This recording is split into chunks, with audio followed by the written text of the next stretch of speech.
The Paul Leslie Hour, helping people tell their stories. And now, your host, Paul Leslie. Hey, it's me. We're joined by a singer, songwriter, and recording artist named Sam Lewis. Although in the genre of country music, Sam Lewis writes songs that are soulful, meaningful, and true to his heart. Speaking of heart, today is Valentine's Day, and I know there's lots of women out there that are envious that I get to talk to him today. He's worked with everyone from John Prine to Kacey Musgraves, and even Chris Stapleton called him a modern Townes Van Zandt. Rolling Stone, which is a magazine for some of you younger folks out there, called him one of the 10 new country artists you need to know. To which his fans said, "What? We already knew about Sam." So Sam, thank you so much for joining us. Thank you for having me today, Paul. Happy Valentine's Day. Happy Valentine's Day. So, speaking of heart, there's a lot of themes that run through music. Love, God, family. What theme do you think goes through your music the most? Well, I don't know. It's pretty broad. It's pretty broad, even in each song. I don't know. It leaves me with a hopeful feeling. You know, it's all a shared theme. I don't know. I think that's a good question. I don't have really an answer for it. Well, what would you say the purpose of the music you make is? The purpose for the music that I make is first and foremost for my sanity. And that, I'm most interested in songwriting and fleshing out ideas and feelings and thoughts and concerns. And I'm just lucky enough to be able to, be crazy enough to go out and record them and then release them to the world. So that's the type, that's kind of what I do and what I like to do. And it's pretty simple, man. I'm not, I wish I was more complex. It'd be a much more fun. Well, when I'm listening to your music, I hear a lot of different great, I can only imagine a lot of great influences in there. I'm hoping you can tell us about the artists that touched you the most. It changes, man. There's so much great music out there. I've learned from a lot from different musicians and songwriters and singers and writers and that kind of thing. The project Loversity is, I think, the most of all of, that's all the songs on there. It's kind of born out of a lot of Alan Toussaint produced stuff. Alan Toussaint's a great musician, the late great Alan Toussaint was a wonderful musician and producer and arranger and from the New Orleans area. And he worked with a lot of my favorite artists, such as, Lee Dorsey and Dr. John and, the Neville Brothers and the Meters and all that sort of just really fun, uplifting, really funky sounds and just very animated arrangements that really pull you in. And I got privy to a really great record a few years ago by Kenny Vaughan, and the record is Yes We Can by Lee Dorsey. And so I'm still consuming that album because there's a lot of magic in there, and it leaves you feeling really good and hopeful. And it came out in kind of post 60s, civil rights movement, and there's just no black or white. It's just it's what it is. It's about it's about everybody, and just it's a really cool approach to adversity. I was really drawn to it and took a lot away from it and tried to take that approach. I've written a lot about my past, and I've written somewhat about the present, and this is a batch of songs that are very, very current, unintentionally current with the times. They just happen to be, what I needed to get out of me, and that's kind of, I think that's kind of the bedrock for this project, but it's, as much as I love that music, that, from that area, and kind of what inspired me to write and create these songs. Listening to other stuff now that's taken me in a totally different direction. So it changes. It's very seasonal. And so many of those artists you mentioned, as you said, from New Orleans. If you could describe, what is it you like about that sound? I don't know, man. It's a very laid back sound. The percussive, patterns they're their own. They have, I don't know, it's a different blend. There's so many different cultures in that area that this music was kind of born out of.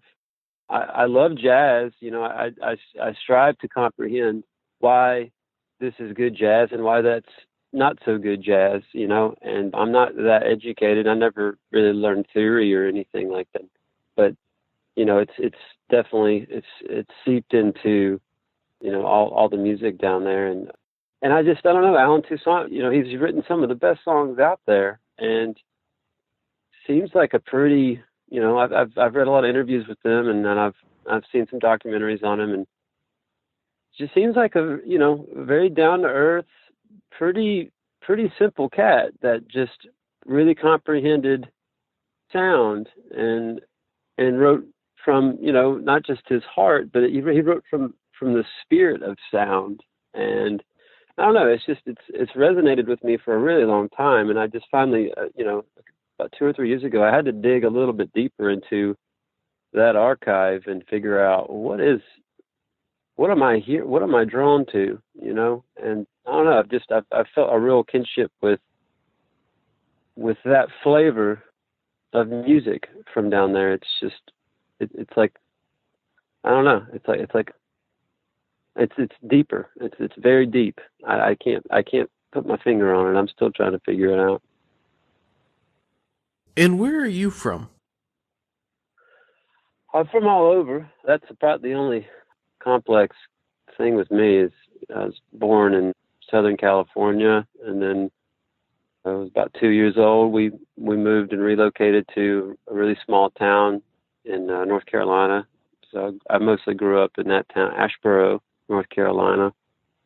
And then we moved up to the mountains of Virginia in a little place called Carroll County, Virginia. That's where I graduated high school, and I lived there for a couple of years after high school, working in a furniture factory, and then I kind of made my way to Tennessee in 2005, and so I've been living in Nashville now for about, I guess, going on 9 years. So mostly North Carolina and Virginia. I've lived a little bit in Georgia, off and on, but if I had to claim, if I really had to claim two, then it would be Asheboro, North Carolina, and Hillsville, Virginia. And when you made the decision to move to Tennessee, to Nashville, was it a clear choice? Was it intimidating? How did you feel about that?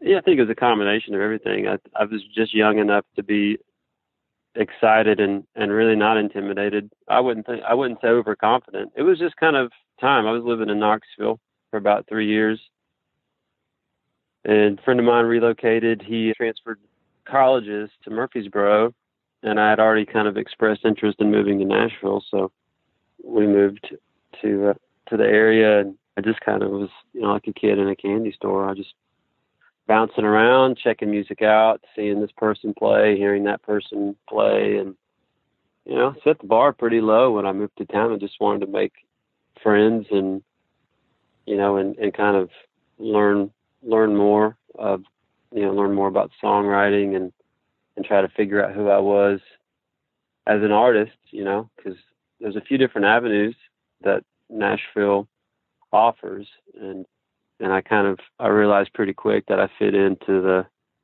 the touring artist, singer-songwriter that writes and records their own songs and goes and tours them.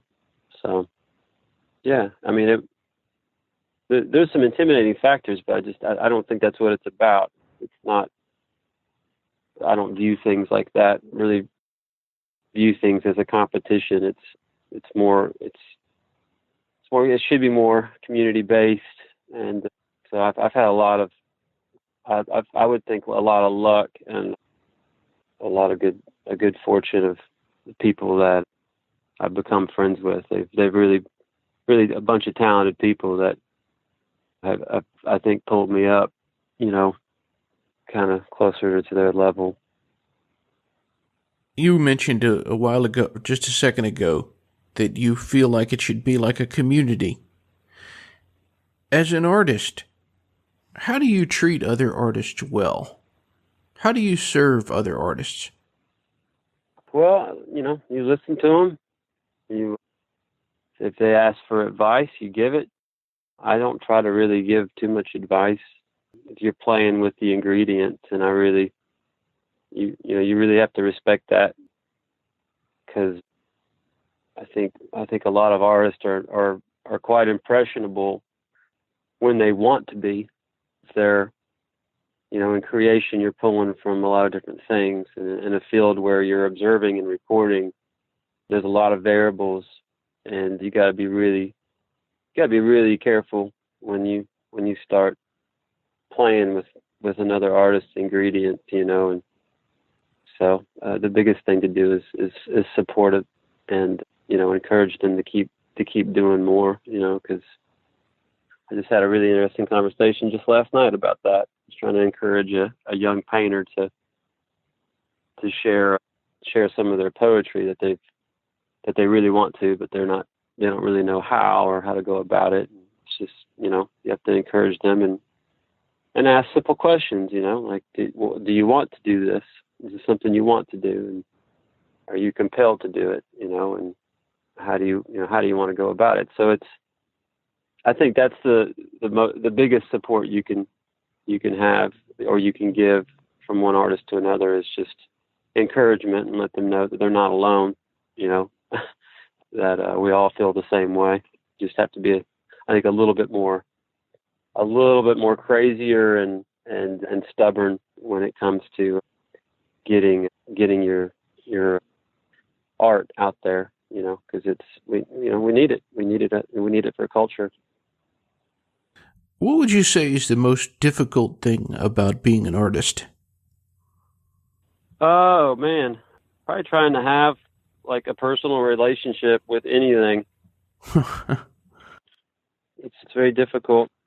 It's a very difficult thing to do. It's a lot to ask of another person that's, I wouldn't say not so creative, but someone that isn't, it's not their full-time job.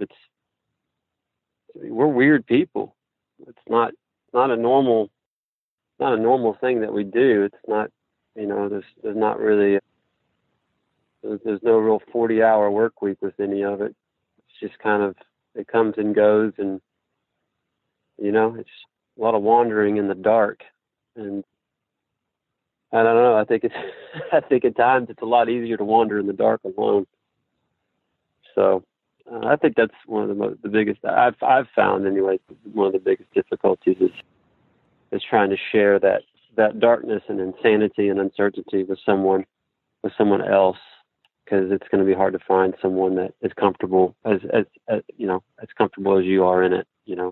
That's the insanity part of it. That's how it's pretty crazy how comfortable you can be in a cloud of creation.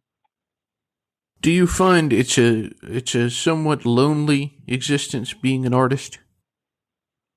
I think it's easy to say that.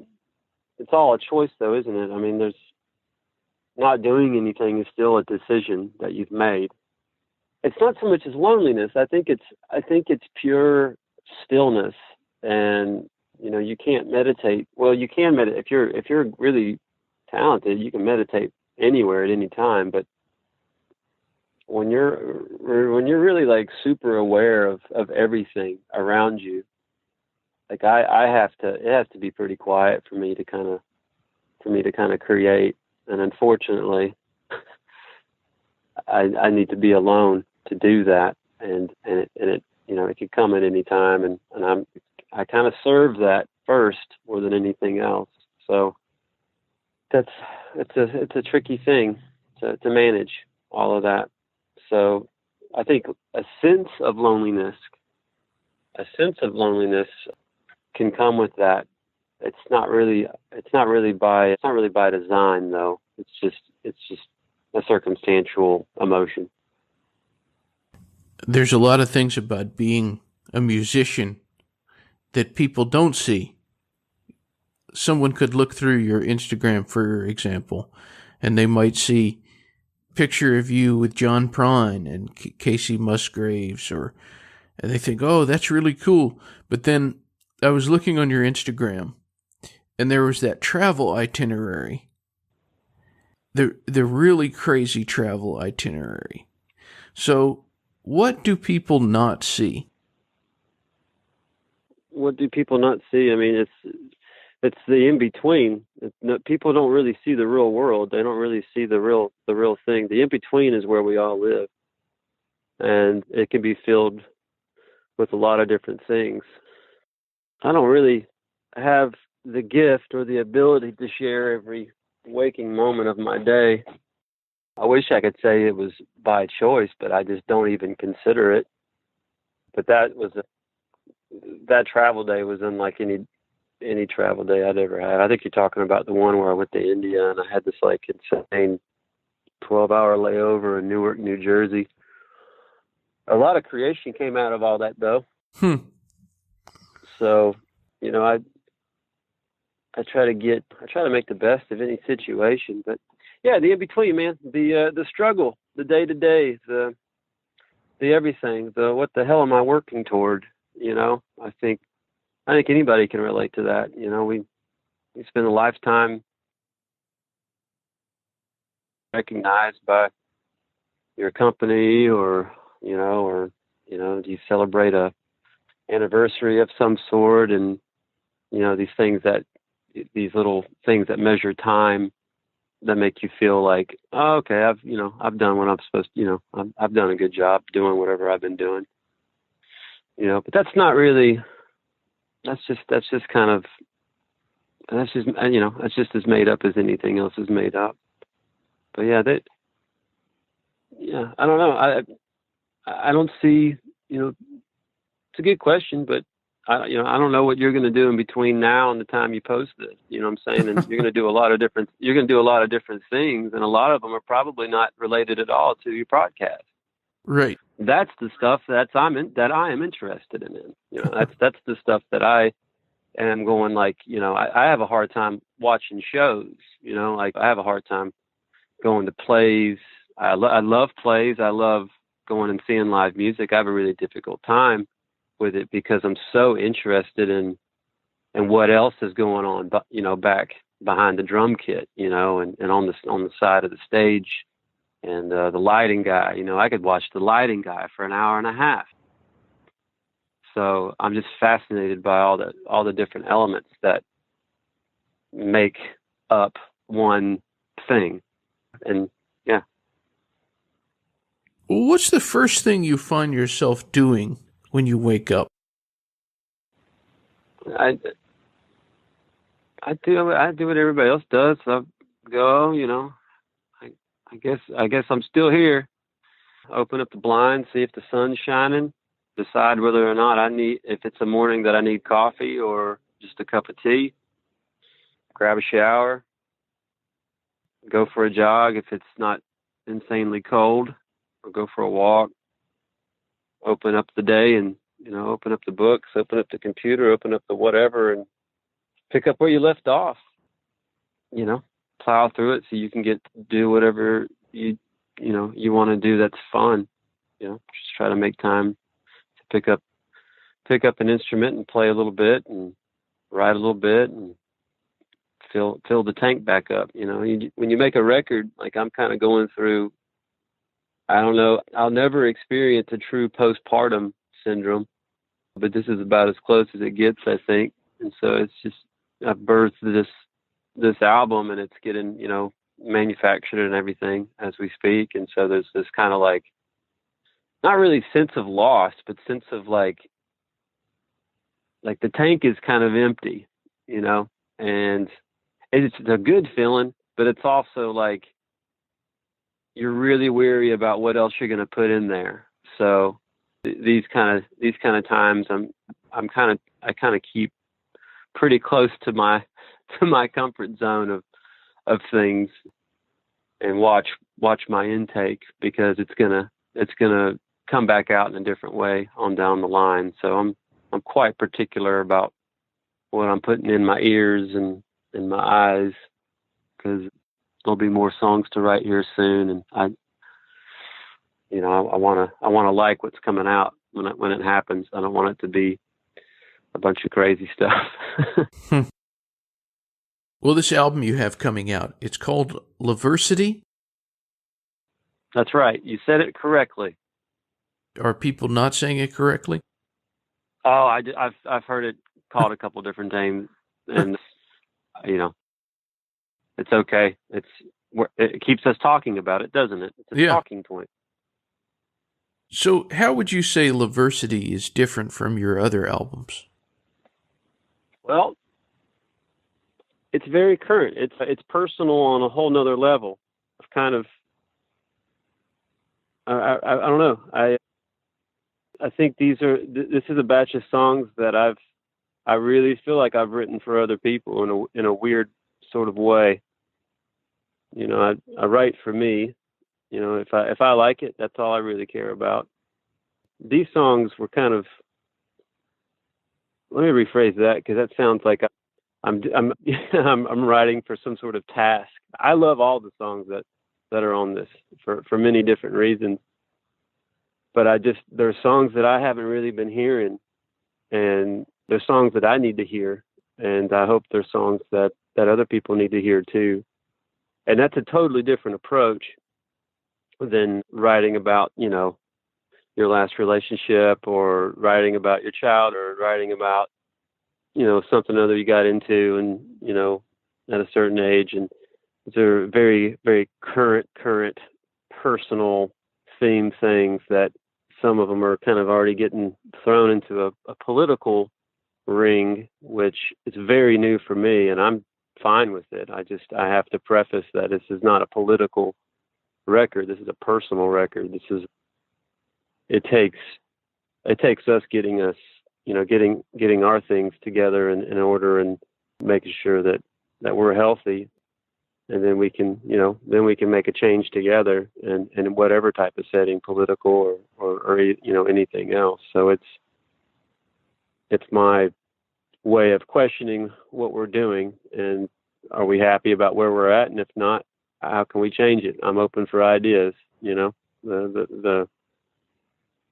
comment box is wide open. So it's a totally, like I said, it's a totally different approach than what I've done before, and I like it. It feels right. It doesn't feel, none of any of this has felt forced, which is, I hope it comes across that way. When you finished the album, was there anybody that you had in mind that you really, really were excited to hear their reaction to it? Yeah, there was. The guys that played on the record I was really excited to get their input, on, because everybody, it's such a great band, man. Every one of those guys, they're their own guy, and they're so good, and we make music together so easily. It's really ridiculous how easy it appears to be, but it also it is, and so I was really excited to, once we got the masters in, I shared it with them and said, let me know, what you think. I hope you like it. I like it. And yeah, I think they liked it. So that's kind of who all I really, I'm interested in, and knowing what they think about it. What would you say the best compliment you've received on your music has been? Man, any compliment at all, honestly. No one has to say anything about it. I think anytime anybody says, like, I know what you mean, or I've experienced that, or, I've thought that, it's you said that in a really, kind of a universal way. There's a lot of forgiveness in my songs, and I think that's what I get out of music is sometimes I don't know how to say something, and that's why music is so important. Is it's like it gives us a voice for some type of explanation if we can't find the words, and I've taken a lot away from that from music, and this is just a very average approach, giving back to what I've taken away from it. So I think that's the biggest compliment is again, any compliment at all, but it's someone saying, hey, I needed to hear that. Thank you. What did you think about what Chris Stapleton said, that you were a modern Townes Van Zandt? I mean, that's a really high compliment. I mean, Townes, one of the most prolific songwriters ever to live. There's a lot of pain in his songs. There's a lot of realness. Not pretty, man. Most things in life are not pretty things. And he had an ability to highlight them and deliver them in a very, very beautiful way. So, I mean, whether I try to do that or not, I think that might have been what he was maybe that's kind of what I'm answering for somebody that said this, so I don't know, but it made me feel pretty good, like it's a really nice comparison. I mean, he could have compared me to somebody else that, that I maybe didn't like or couldn't really see. I get, I do a lot of solo stuff. I get a James Taylor comparison quite a bit, and I love James Taylor, but I don't get the connection. I've never been able to connect the dots between me and him, but I'll take it. I'll take it any day of the week. Something I'm very curious about, the tattoo that you have. What inspired the singing cheeseburger? Well, that's not a real tattoo that I have. Okay. So you got to be careful, Paul, what you see and read, man. Don't believe everything. I got you. I thought about getting that. No, I think I Googled one day worst tattoos ever, and that was in the top 10. And I thought it was hilarious. And so I think I had a couple people believed that I had got that tattoo, and it must have just been in my phone, and it was probably a late night Instagram post, which is why I got to watch what I say and do. Anyone out there, they can visit your website. It's samlewistunes.com. Sam Lewis, Lewis, and the album Loversity is going to be coming out May 4th. Oh, it's in May. Okay, May 4th. Kind of to wrap things up, for anyone who's listening in, what would you say to them? Very open-ended. Be the best version of yourself that you could be all the time. Well, Sam, thank you very much for spending time with us. Thank you for having me, Paul. I really appreciate it, man. It's my pleasure. All right, well, thanks for spending time with us. Until next time. All right, Paul. You take care of yourself. All right, thanks so much. Thank you. The Paul Leslie Hour is hosted, produced, and written by Paul Leslie for Lifestyles Entertainment. For information, visit thepaulleslie.com. Thank you for being with us. Until next time.